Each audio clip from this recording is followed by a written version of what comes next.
শুনো, আমাদের মেয়েদের সাথে প্রেম করা না খুবই ইজি না। আমরা রাগ হলে মুখে বলি না, আমরা রাগ পুষে রাখি। আমরা মুখে বলবো না কোথায় কি হয়েছে, কিছু হয় নাই তো, আমার আবার কি হবে, কিন্তু পরে সেটাকে অল্প অল্প করে পুষে রেখে তুমুল ঝগড়া লাগিয়ে দিব।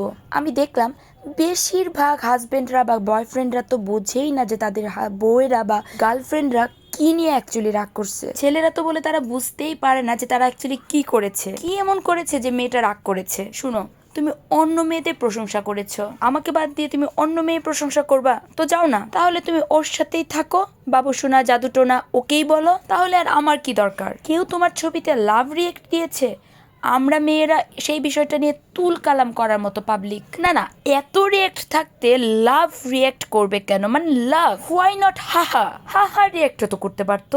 তারপর আমরা মেয়েরা সেই মেয়েটার চিকুচি কুষ্টি বের করার মতো ক্ষমতা রাখি। আমরা প্রেমে পড়লে না জেমস বন্ড হয়ে যায়, বুঝলা? কালকে কার সাথে চেট করছিলা, তাড়াতাড়ি ঘুমাই গেছিলা কেন, আমাকে ইগনোর করবা?